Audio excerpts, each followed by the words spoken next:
Olá, hoje eu vou fazer uma pergunta e também uma confissão. Quem aqui engordou durante a pandemia? Eu. Quem aqui emagreceu durante a pandemia? Eu também. Na verdade, eu virei uma sanfoninha. Eu acho que não é muito pouca gente não, né? E agora, José? Na verdade, não é para o José que a gente vai perguntar, mas para o Anderson Melo. Anderson, nutricionista, clínico esportivo, aceitou fazer esse bate-papo com a gente para nos ajudar, viu, gente? Porque foi difícil esse ano, né, Anderson? Foi. Obrigada por você estar aqui. A gente tem visto aí, e realmente, viu, gente? Eu engordei, eu engordei, eu não sei mais o que acontece, só que a gente vê, assim, que a gente mudou essa relação com o alimento durante a pandemia, né? O que você tem visto aí no consultório, na prática? Tá todo mundo agora querendo tirar o atraso da pandemia e ficar em forma no final do ano? Olá pessoal, eu agradeço o convite. Então, sim, hoje o que eu tenho no consultório são pessoas buscando esse ajuste pós-pandemia.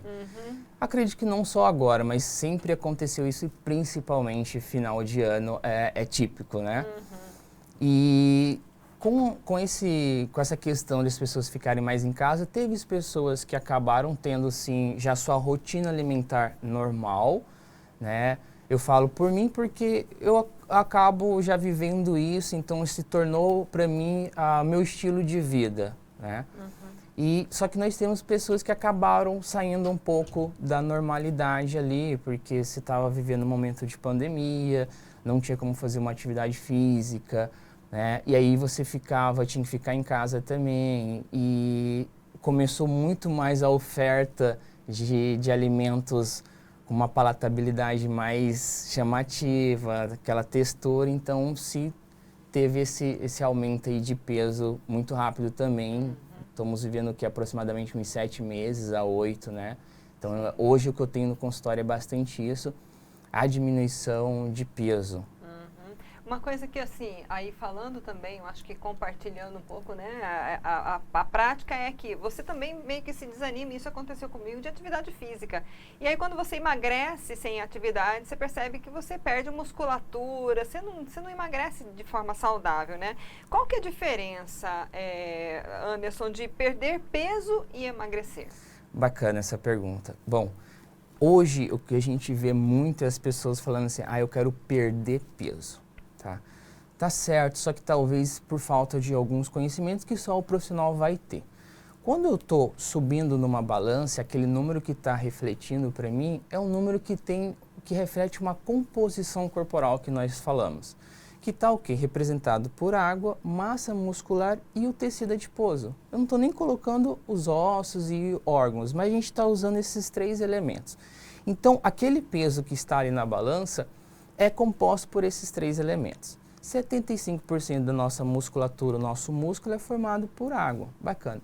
Então, quando eu falo de perder peso, eu não estou querendo saber qual deles eu vou perder. Eu só quero que aquele número da balança diminui. E isso é ruim. Porque, na realidade, o que nós temos que preconizar no emagrecimento / perda de gordura corporal. Porque se eu for levar em consideração, o que está relacionado às patologias crônicas não transmissíveis são o excesso de gordura corporal, que me gera fatores inflamatórios, né, e que me gera todo aquele acúmulo de tecido adiposo. Então, quando chega o meu paciente e fala assim, eu quero chegar no peso, eu estou com 70, eu quero chegar a 65.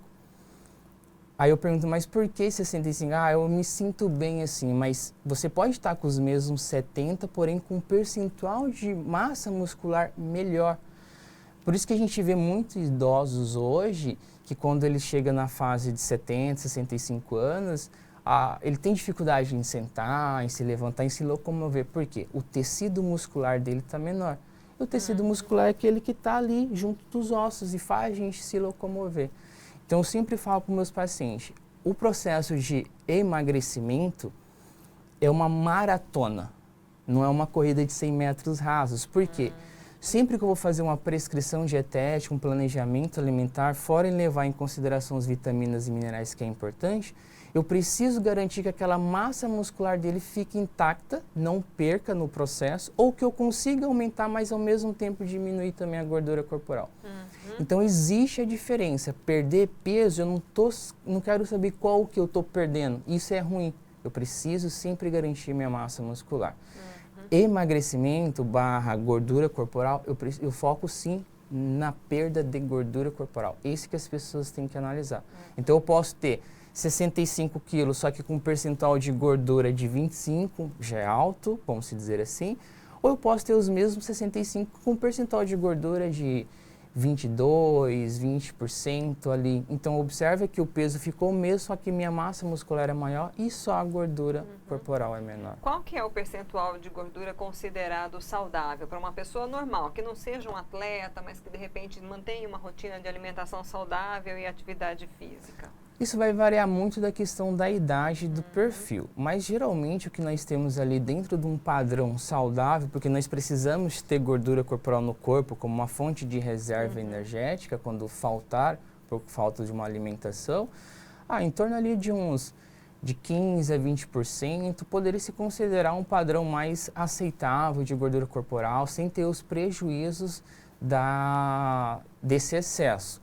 Né? Claro que a gente tem que analisar a composição corporal de cada pessoa, porque nós estamos falando de individualidade biológica. Cada pessoa é única, entende? Sim, e como emagrecer de forma saudável, Anderson? Porque o que a gente vê também é, quem está desesperado vai para a internet e procura, assim, a dieta da moda, né? Aí, eu vou fazer jejum, a gente até conversou um pouquinho antes aqui, gente, mas é o jejum intermitente, é dieta cetogênica, low carb, e aí tira tudo, fica ali comendo só carne, por exemplo, e tira qualquer coisa de carboidrato. Isso é correto, é saudável? Não é saudável. Eu sempre costumo dizer, e isso também é uma fala de quase todos os profissionais da área, na internet, você vai achar todas as dietas, menos a sua. Entende? Porque a gente trata o indivíduo de forma individual. Eu preciso chegar, olhar para ele, ver quais são as preferências alimentares e fazer toda uma anamnese que nós fazemos. Então, nós fazemos avaliações, conhecemos um pouco do paciente e tudo mais. Quando, no processo saudável, né, de perda de gordura, geralmente nós temos um processo de até 2 quilos por mês. Isso perdendo gordura. E se eu for considerar mais ou menos 1 quilo de gordura, vai ser mais ou menos isso. E se eu for considerar 1 quilo de massa muscular, vai ser mais ou menos isso aqui. Então, olha a proporção de 1 quilo de gordura para 1 de massa. Um exemplo bem fácil para o pessoal entender. E a relação de você emagrecer, você não precisa tirar os elementos. E aí não tem essa aqui, o jejum intermitente é melhor que cetogênica, ou cetogênica é melhor que low carb, não é. A diferença é, eu preciso manter todos os elementos da base. Quais são esses elementos? Aquilo que todo mundo já ouve falar de macronutrientes, ou seja, precisa ter a quantidade maior. Precisa ter os carboidratos, as proteínas e os lipídios. Independente do tipo de alimentação, eu preciso que esses elementos estejam, porque cada um tem uma ação. Eu tenho um carboidrato, que ele é um elemento primordial para funcionalidade, para energia, me dar energia. Então, o meu corpo, ele prefere fontes de carboidratos para energia, a glicose. Eu preciso da proteína intacta para deixar a minha musculatura, construir músculo, não só músculo, tecido muscular, mas eu tenho hormônios que precisam também de proteína dentro do ideal para o corpo de cada pessoa. Se eu tenho uma pessoa de 65 quilos, eu tenho uma proporção diferente de proteína para ela, de carboidrato. E aí eu tenho os lipídios, que é uma fonte energética, e aí eu preciso ter lipídios também porque eu tenho as vitaminas, que nós chamamos de vitaminas lipossolúveis, que ela só se dissolve quando eu tenho a presença de lipídios. Para que o meu organismo... São gorduras. Lipídios são as gorduras boas. Exemplo, o azeite, extra virgem, eu posso pegar as castanhas, castanha de caju, do Pará, abacate. Então são gorduras boas. Então observe que eu preciso ter esses elementos. Quando eu faço a exclusão, eu não estou excluindo só um macro. Eu estou excluindo vitaminas e minerais. E aí eu começo a debilitar o meu sistema imunológico. Aí entra no efeito sanfoninha que eu falei, que você emagrece, dali a pouco vem a necessidade do alimento, né? E aí você retoma de novo e perde É bem interessante essa questão, porque no consultório aparecem muitas pessoas assim, a gente faz anamnese e vê como que é a rotina alimentar. Pelo relato, ela apresenta um percentual de gordura alto, né? E ela apresenta uma diminuição na ingestão alimentar dela muito baixa também. E o que se preconiza hoje em dia, que as pessoas estão ainda achando que ela precisa comer menos para poder emagrecer mais. E não é isso. Por quê? Quando eu estou ingerindo menos alimentos, isso para cada pessoa vai ter uma taxa para ele estar fazendo a ingestão, eu tenho a minha taxa metabólica basal diminuída. Então, o meu corpo ele vai falar assim, opa, eu não estou recebendo comida. Pessoal, vamos parar de trabalhar. Economizar. Vamos economizar. É igual numa obra, vamos fazer uma analogia simples. Eu estou numa obra e a gente não foi lá e deu comida para o pessoal que está trabalhando. Eles vão parar, eles vão diminuir a efetividade dele no trabalho. E funciona assim. Então, o segredo é manter esses 3 elementos, só que para a quantidade ideal e vindo... tirando um pouquinho de calorias, aí fazendo atividade física, e isso eu garanto, todas as vitaminas e minerais também.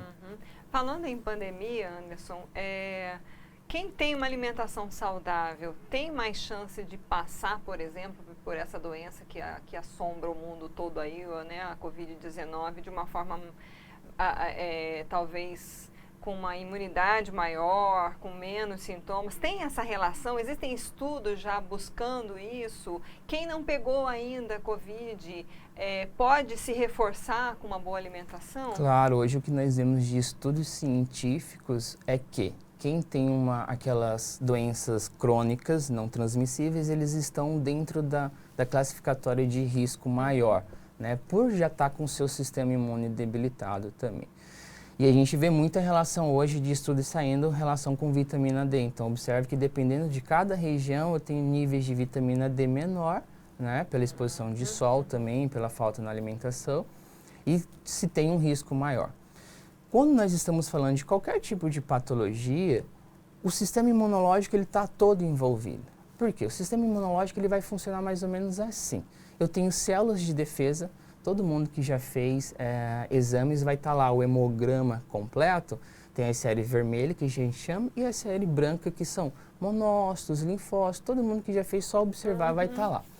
Essas células são as responsáveis por estar fazendo o fortalecimento do sistema imunológico. É igual um joguinho de xadrez, tem o rei e aí tem os peãozinhos que ficam lá na frente para proteger quando vem um patógeno. Então essas células fazem isso.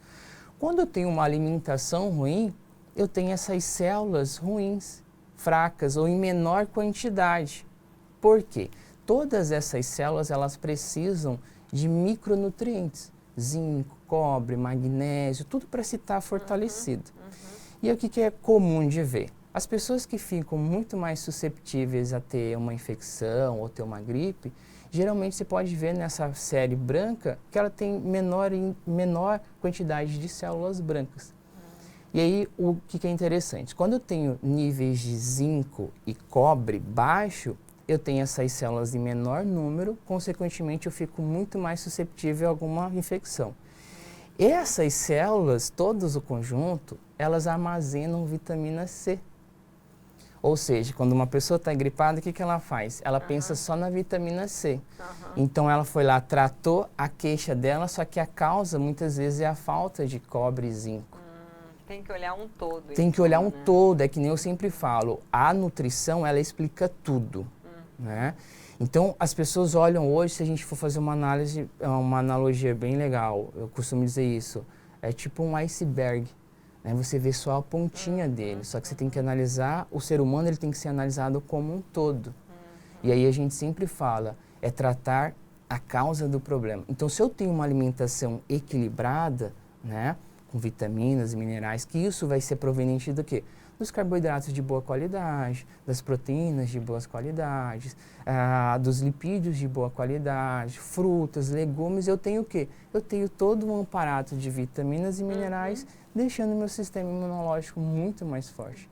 E aí, para saber como está, né, a absorção desses nutrientes só por exames? São exames Isso. de sangue apenas? São exames de sangue, né? Solicitamos hemograma. Isso depende muito da conversa, né? Então a gente solicita pontual. E aí, se for um paciente que ele apresenta uma desbiose intestinal, no caso, isso já me garante 80% que ele já tem uma má absorção de nutrientes. E aí a gente solicita vitaminas, minerais, para analisar. Faz uma reposição, é isso? Aí faz uma reposição individualizada também. E eu sempre falo para o pessoal, não adianta comprar polivitamínico, multivitamínico. A AZ, né? A AZ não adianta, porque nós temos, o nosso corpo ele funciona assim, num equilíbrio. Então, se eu tenho muita vitamina, eu tenho o que a gente chama de hipervitaminose. Se eu tenho pouca, eu tenho a hipovitaminose, pouca vitamina. Então, se eu tenho pouco é ruim, se eu tenho muito é ruim. Então, eu preciso estar aqui. Então, dentro de uma prescrição dietética que eu faço, o que eu faço? A gente faz toda a distribuição, né? E aí nós analisamos o que está faltando de micronutrientes e vitaminas e pedimos para a pessoa complementar com uma fórmula específica para ela, dentro da idade dela, que contemple aquilo. Então, observe que a nutrição ela é muito individualizada, muito complexa. Não dá para pegar uma dietazinha da internet, Não gente, dá, achar que vai dar certo. não dá. Anderson, quem quiser saber mais informações do seu trabalho, você tem rede social, aonde que você atende, para a gente finalizar, vamos passar aí algumas legal. Eu tenho Anderson, nutricionista, _Anderson Melo, é o meu Instagram, né? Nós atendemos ali na Tancredo Neves, número 200, ele fica anexo ao Instituto Lechar, que é um instituto de Pilates, em frente à Smart Fit do Jardim das Américas. Então, em Cuiabá. Aí tem o nosso telefone que é para agendamento de consulta, fala com a minha equipe, né? Que faz todo agendamento, explica tudo certinho, que é o 98401-6382.